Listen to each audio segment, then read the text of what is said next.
Assalamualaikum warahmatullahi wabarakatuh. Baiklah, di sini saya Salimah Celina NIM 2120244 akan menjelaskan materi tentang Al-Quran, yaitu tugas untuk media pembelajaran, yang mana yang dibuat oleh saya sendiri yaitu Salimah Celina NIM 2120244 dan dosennya yaitu Ibu Ade Febrianti SPD MPD.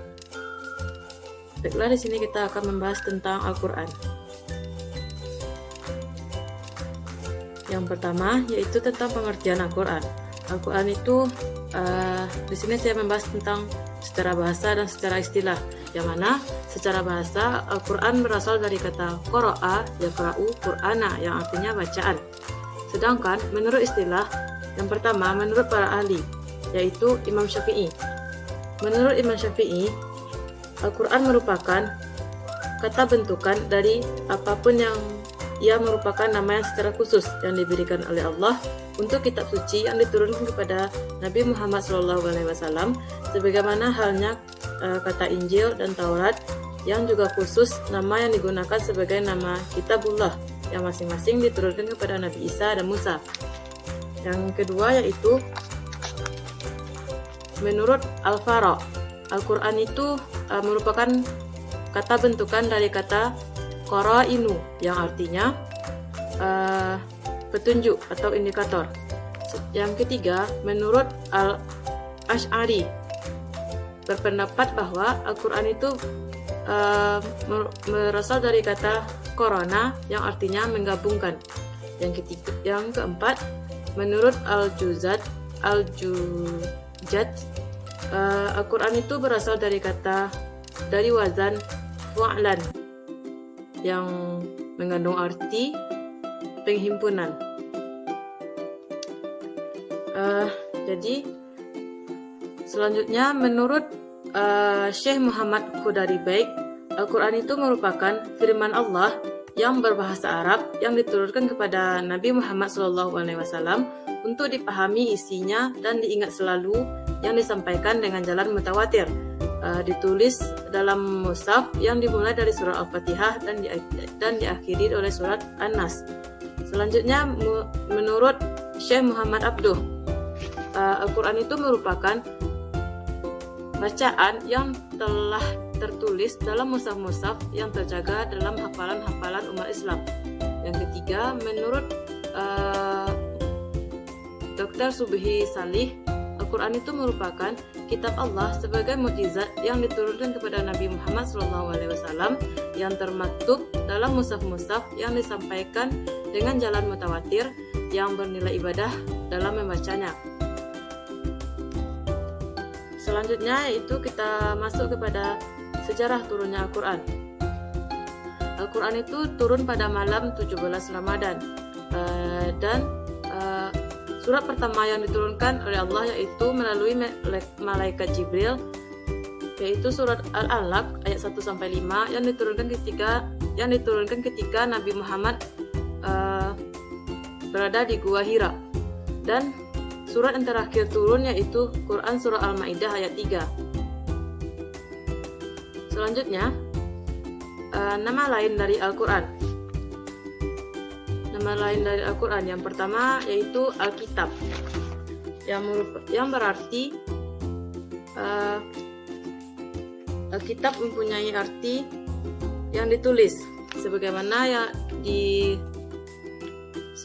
Allah berfirman dalam Quran surah Al-Baqarah ayat 2 yang berbunyi, A'udzu billahi minasyaitonir rajim. Bismillahirrahmanirrahim. Dzalikal kitabu la raiba fihi hudal lil muttaqin, yang artinya kitab Al-Quran ini tidak ada keraguan padanya, petunjuk bagi mereka yang bertakwa. Selanjutnya itu kata Al-Quran itu berasal dari kata Al-Furqan yang berarti pembeda,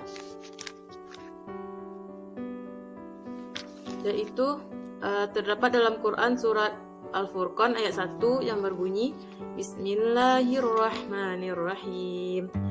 Tabarakalladzi nazzalal furqana ala 'abdihi liyakuna lil 'alamin nadhira, yang artinya Maha Suci Tuhan yang telah menurunkan Al-Furqan kepada hambanya agar ia menjadi pemberi peringatan kepada seluruh alam. Yang nama Al-Quran selanjutnya yaitu yang ketiga, At-Tanzil. At-Tanzil berarti yang diturunkan. Terdapat dalam Quran surat Asy-Syu'ara ayat 192 yang berbunyi, A'udzu billahi minasyaitonir rajim. Bismillahirrahmanirrahim. Wa innahu latanzilu rabbil alamin. Yang artinya, dan sesungguhnya Al-Quran benar-benar tanzil atau diturunkan oleh Tuhan semesta alam. Selanjutnya yang terakhir, nama lain dari Al-Quran yaitu Az-Zikr, yang berarti pemberi peringatan. Terdapat dalam Quran surat Al-Hijr ayat 9 yang berbunyi, Bismillahirrahmanirrahim. Inna nahnu nazzalna dzikra wa inna lahafizun. Yang artinya, sesungguhnya kamilah yang menurunkan Az-Zikr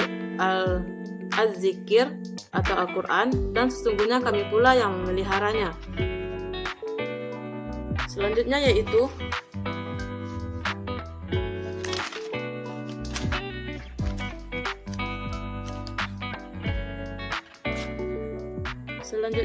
tujuan dan fungsi dari Al-Quran.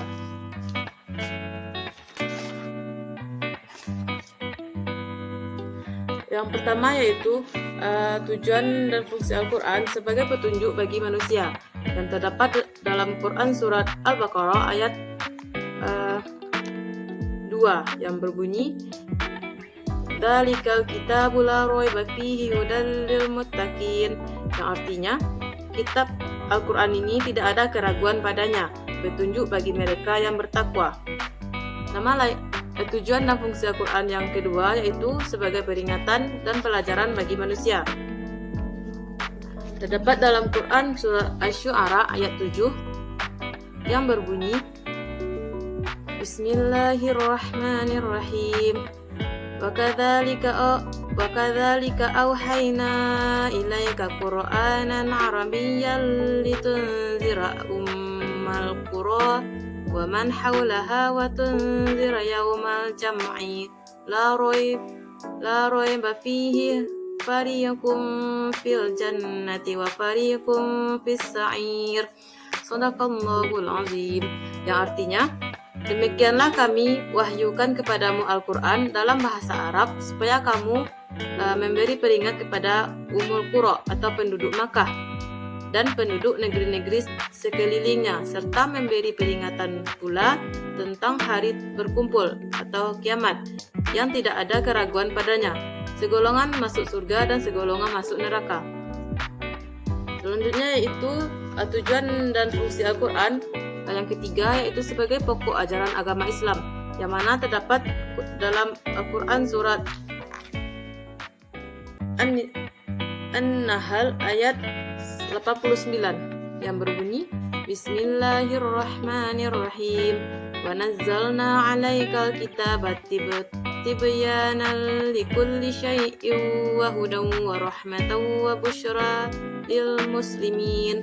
Yang artinya, dan kami turunkan kepadamu Alkitab, Al-Quran untuk menjelaskan segala sesuatu dan petunjuk serta rahmat dan kabar gembira bagi orang-orang yang berserah diri.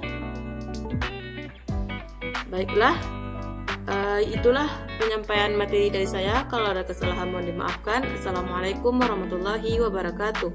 Terima kasih.